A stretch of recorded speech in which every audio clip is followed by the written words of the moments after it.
మనమందరం కూడా మన అపరాధముల చేతను పాపముల చేతను చచ్చిన వారమై ఉండగా, సో మనమందరం కూడా పాపములు చేసుకోవడం ద్వారా మనమందరం కూడా నరకానికి పాత్రమైపోయాం.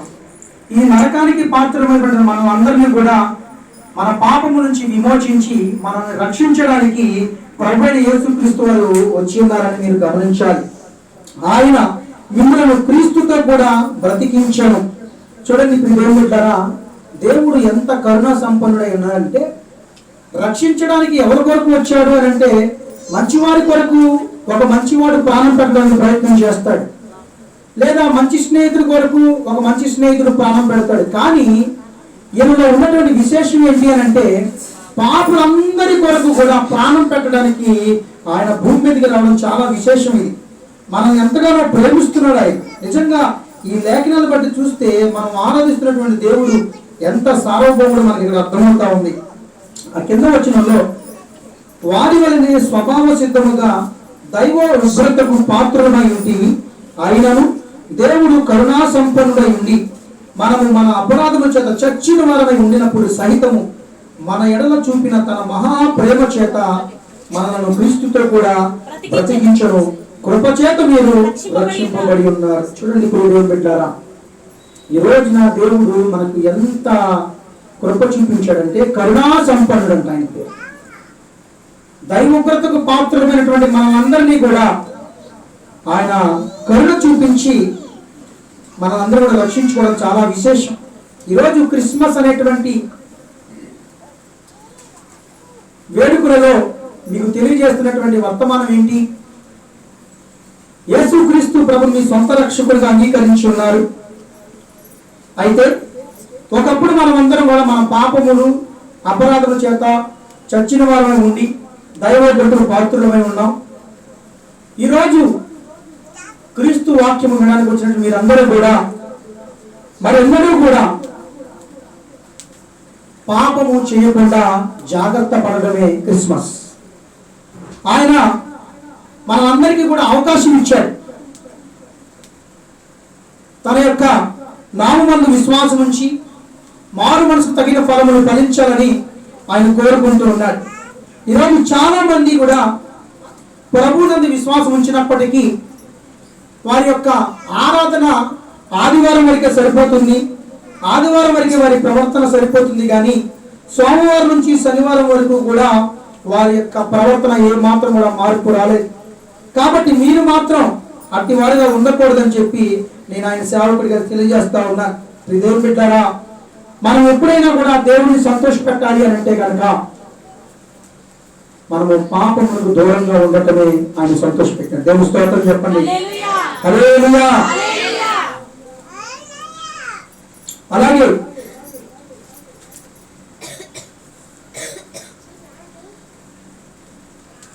ఎఫెసీయులకు రాసిన పత్రికలోనే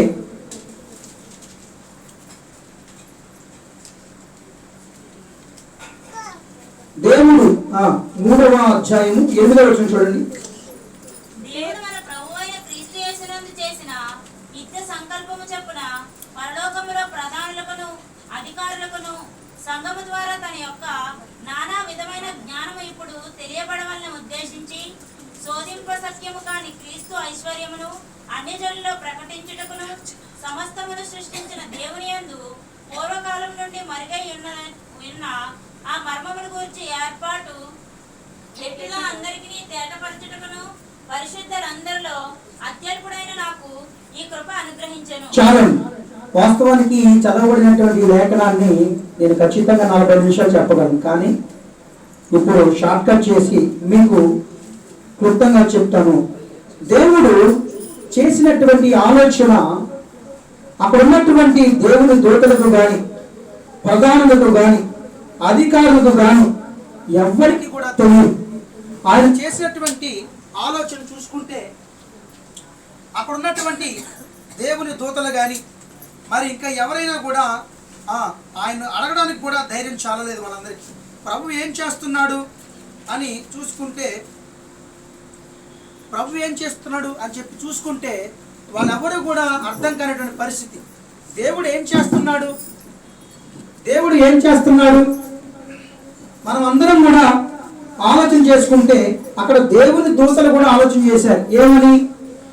దేవుడు తన అద్వితీయ కుమారుడైన క్రీస్తు యేసును లోకంలో పంపించారు. పంపించిన తర్వాత ఆయనను శిలువ మీదకు ఎక్కించారు. ఏంటి, ప్రభువు తన కుమారుని విషయంలో ఏమీ కూడా శ్రద్ధ తీసుకోకుండా అలాగే శిలువ మీద మరణానికి అప్పగించేసాడేంటి దేవా అని చెప్పి అక్కడ ఉన్నటువంటి అధికారులు, దేవుని దూతలు కూడా అడగడానికి ప్రయత్నించి ఉంటారేమో బహుశా, కానీ ఎవరు కూడా ధైర్యం చేయలేదు.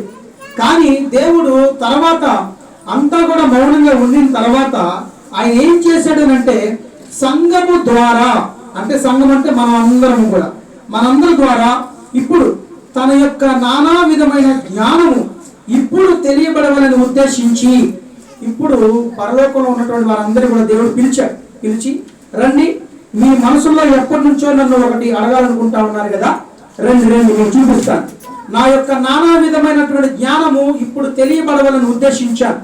నేను నా అద్వితీయ కుమారుడైన క్రీస్తు యేసుని ఎందుకు శిలువకు అప్పగించాను, రండి రండి అని చెప్పి అందరూ కూడా పిలిచినప్పుడు అందరూ కూడా ఆతృతతో వచ్చారు. వాళ్ళంతా కూడా వచ్చి ప్రభువా ఏం చెప్తా చెప్పు, ఏంటి అని అంటే, శోధింప సఖ్యము కాని క్రీస్తు ఐశ్వర్యమును అన్యజనులలో ప్రకటించుటను సమస్తమును సృష్టించిన దేవుని యందే పూర్వకాలము నుండి మరుగై ఉన్న ఆ మర్మమును గుర్చిన ఏర్పాటు ఎట్టిదో అందరికీ తేటపరచుటకును పరిశుద్ధులందరిలో అక్షరమైన నాకు ఈ కృప అనుగ్రహించను. హల్లెలూయా.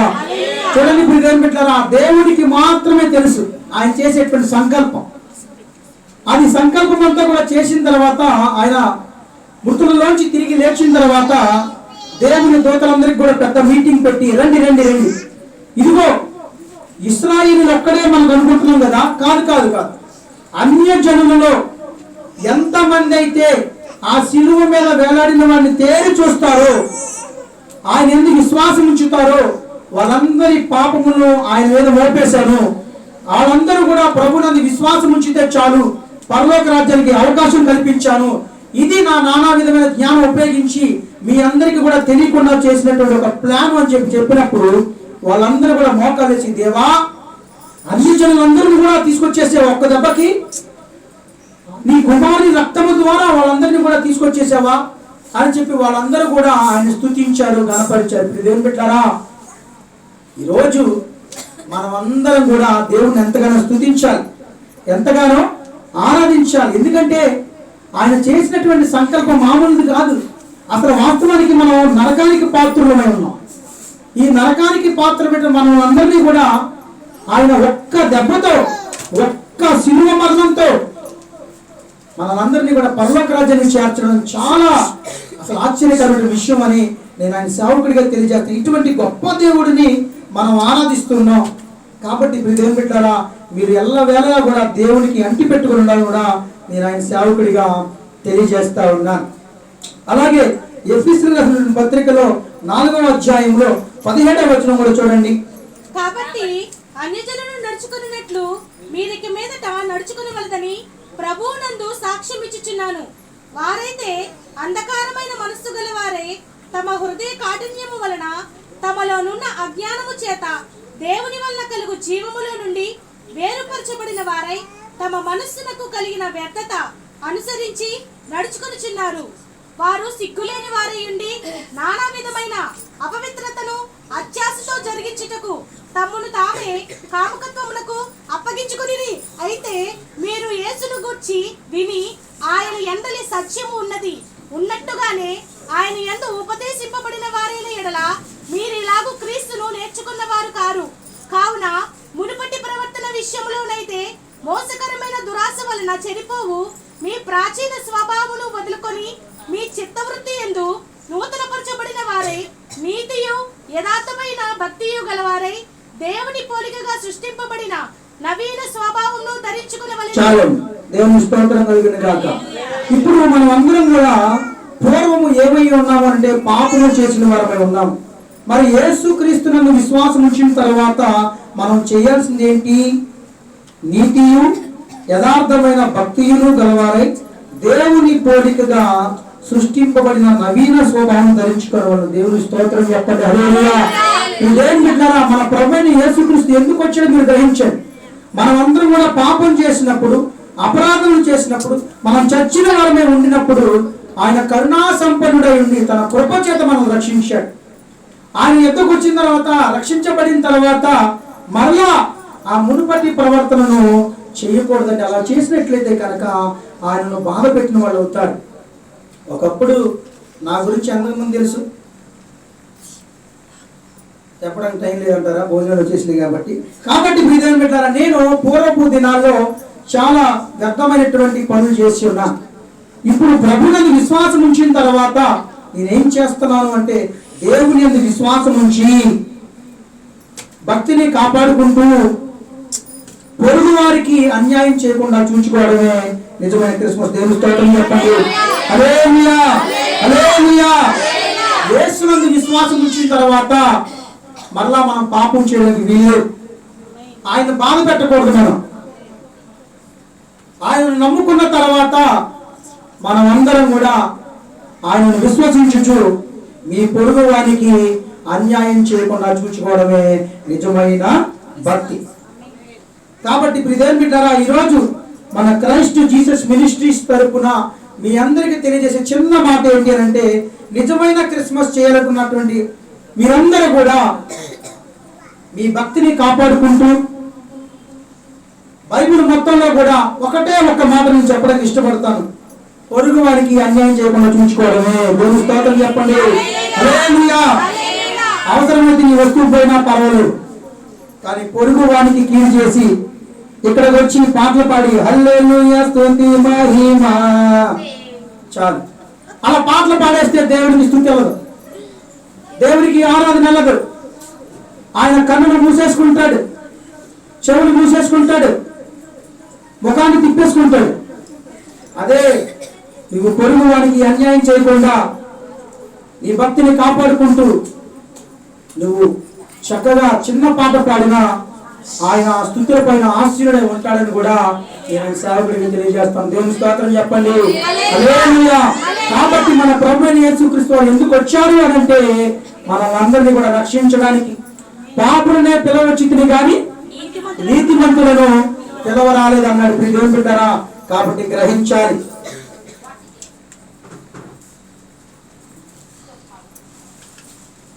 ఎఫెసీయులకు రాసిన పత్రికలో 2వ అధ్యాయంలో 12వ వచనం చూడండి. ఆ కాలమందు ఇశ్రాయేలుతో సహ పౌరులు కాక పరదేశులను, వాగ్దాన నిబంధనలను లేని పరజనులను, నిరీక్షణ లేని వారును, లోకమందు దేవుడు లేని వారునై ఉండి క్రీస్తుకు దూరస్తులై ఇంటిరని మీరు జ్ఞాపకము చేసుకొనిడి. అయినను మునుపు దూరస్తులైన మీరు ఇప్పుడు క్రీస్తు యేసునందు క్రీస్తు రక్తము వలన సమీపస్తులై ఉన్నారు.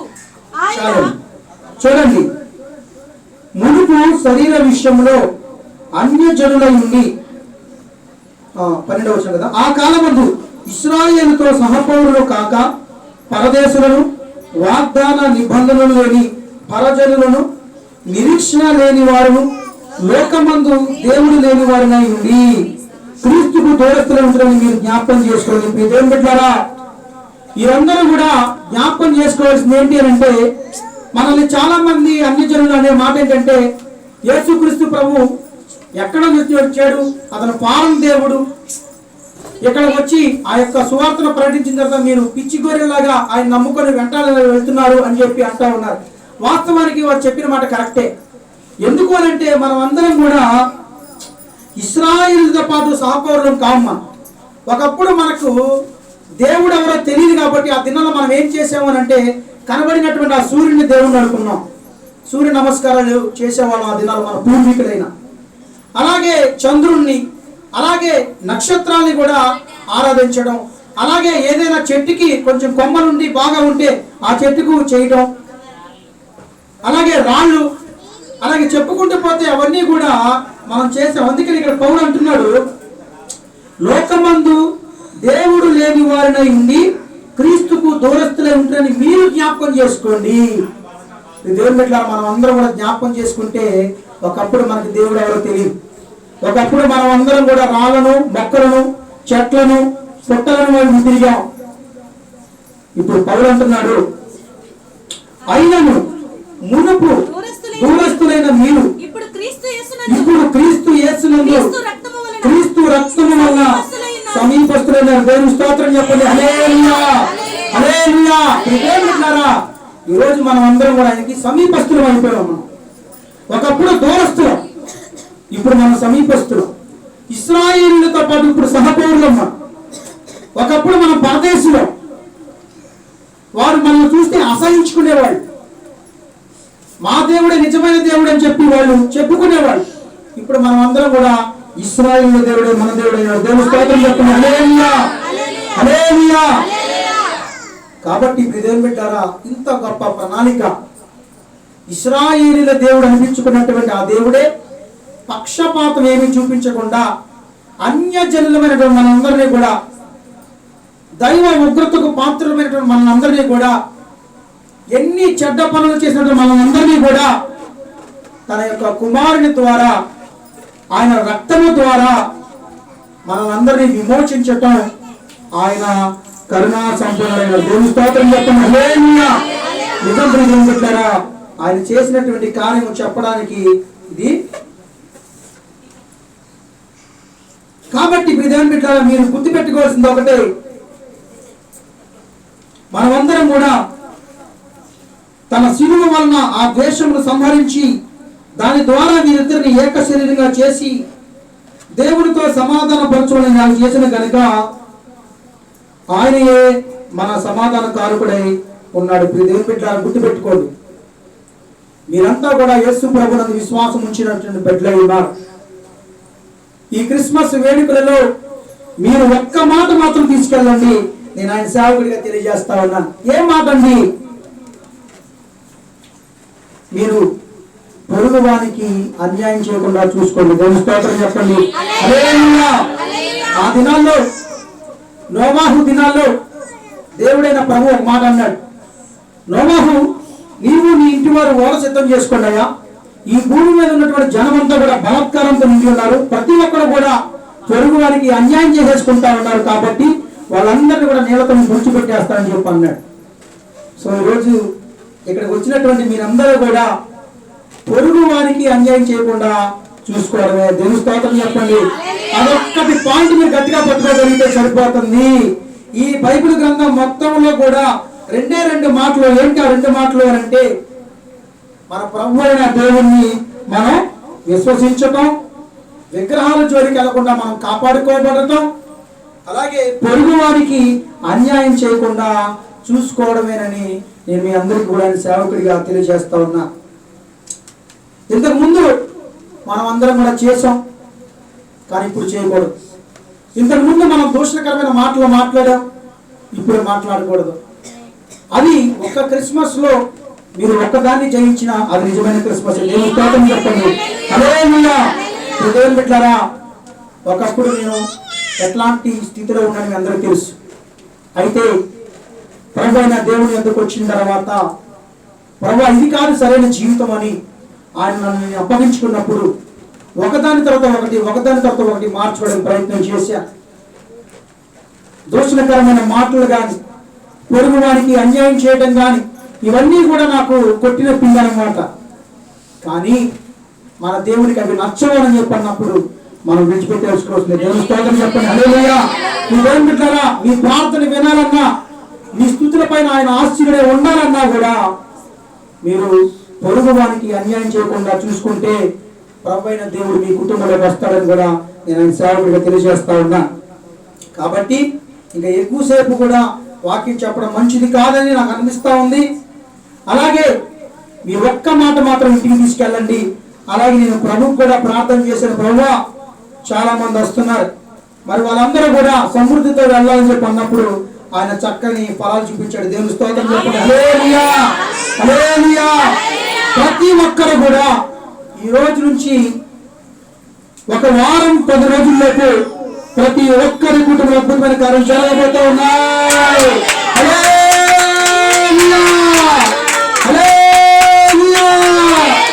దేవుని స్తోత్రం చెప్పండి. అందరి జీవితంలో కార్యాలు చేస్తాడని మాట ఇచ్చాడు ఆయన. ఊరకనే ఉట్టి మాటలు చెప్పేసి కాసేపు చెప్పుకునే బ్యాచ్ నేను కాదు కాబట్టి ఉన్నట్టుగా కొండ బద్దలు కొట్టేస్తాం కాబట్టి మీరు ఒకవేళ మీ కుటుంబాల్లో కార్యం జరగలేదు అని అంటే కనుక ఈరోజు మీరు తీసుకెళ్ళినటువంటి వాక్యం ఏమీ లేదనే అర్థం. దేవుని వాక్యంలో ఈరోజు మీరు నేర్చుకునేటువంటి చిన్న పాయింట్, ఆయన సంతోష పెట్టాలి. నిజమైన క్రిస్మస్ అంటే ఏంటి అని అంటే పొరుగువానికి అన్యాయం చేయకుండా చూసుకోవడమే. దేవుని స్తోత్రం చెప్పండి. హల్లెలూయా. అలా కనుక మీరు ఈ రోజు నుంచే దాన్ని ప్రాక్టీస్ చేసుకోవాలి. అలా ప్రాక్టీస్ చేసుకుంటే వారం 10 రోజులు తిరిగే లోపే మీ అందరి జీవితంలో అద్భుతమైన కార్యం జరిగిస్తారు. దేవుని స్తోత్రం చెప్పండి. హల్లెలూయా. కాబట్టి మీరంతా కూడా దేవుని సన్నిధిలో ఎదగాలి. ఇదే నా చివరి యొక్క మీటింగ్. మళ్ళా మనం కలవవచ్చు, ఎందుకంటే నేను చిత్తూరు పట్టణం వెళ్ళిపోబోతా ఉన్నాం కాబట్టి ప్రత్యేకంగా మీ అందరి కొరకు ప్రార్థనలు చేయాలని, మిమ్మల్ని అందరినీ కూడా ప్రభువులో స్థిరపరచాలని కూడా నా కోరిక, నా యొక్క డిజైర్ అయి ఉన్నది.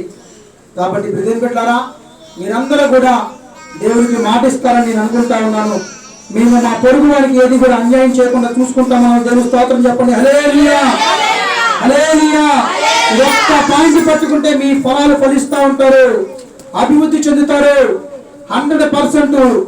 అలాగే 60ంతలుగా 30ంతలుగా 100ంతలుగా ఫలిస్తారని కూడా నేను ఆయన సేవకుడిగా తెలియజేస్తా ఉన్నా. ఒకవేళ మీకు ఒక చిన్న ఆఫర్ కూడా నేను తెలియజేస్తాను. ఈ సంఘంలో, ఈ క్రైస్ట్ జీసస్ మినిస్ట్రీస్ లో ఎవరైనా కూడా అవతల వారికి కొంచెం హానికరమైనటువంటి కార్యములు తలపెట్టి మన మందిరంలోనికి వచ్చినట్లయితే కనుక మీరు చేసిన పాపం కూడా మీరు చెప్పకూడదని మేము తెలియజేస్తాం. దేవుని స్తోత్రం చెప్పండి. హల్లెలూయా. ఆ ఎక్స్పీరియన్స్ ఉంది అక్కడ చాలా మందికి. మీరు చేసినటువంటి పాపము మీరు ఎవరికి చెప్పకపోయినా దేవుడైన ప్రభు నాకు చూపించేస్తాడు. పలానా కుటుంబంలో పలానా వ్యక్తి పాపం చేశాడు, గద్దించు అంటాడు. అది 10 మందిని గద్దించాను కూడా, పేర్లు అనవసరం. కాబట్టి మన ప్రభు అయిన దేవుడు ఎదుటి వారికి అన్యాయం చేస్తే ఊరుకునే దేవుడు కాదు. నీ వస్తువు పోయినా పర్వాలా, ఎదుటి వాని వస్తువు నీకెందుకు? దేవుడి యందు విశ్వాసం ఇచ్చినప్పుడు దేవుని జనాంగమా, మీరు నేర్చుకోవాల్సినటువంటి ఒక్క పాయింట్ మాత్రం మీరు గుర్తుపెట్టుకొని లైఫ్ లో ఇది కనుక మీరు కొనసాగగలిగితే దేవుడే సహాయం చేస్తాడని నేను ఆయన సేవకుడిగా ఈ మాటలు తెలియజేస్తూ, 2 అయిపోయింది కాబట్టి ఎక్కువసేపు చెప్పడం మంచిది కాదు కనుక ఈ ఒక్క పాయింట్ మీరు తీసుకెళ్ళాలి, మనసులో పెట్టుకోవాలి. మీ అందరి కొరకు మరలా ప్రార్థనలు ఉన్నాయి, క్యాలెండర్స్ ఉన్నాయి, వాగ్దానాలు ఉన్నాయి. ఆ ప్రార్థన నూనె చేత ప్రార్థన చేయాలని నిర్ణయించుకున్నాను దేవుడు చూపించిన దర్శనం ప్రకారంగా. మరి మీరందరూ కూడా తదుమ కార్యక్రమాలకు సిద్ధపడిపోవాలి. మనందరం కూడా చిన్న ప్రార్థన చేసుకుందాం. కన్నులు మూసినట్లయితే కనుక ప్రతి ఒక్కరి కొరకు కూడా ప్రార్థన చేస్తాను. ప్రత్యేకంగా ప్రతి కుటుంబం కొరకు కూడా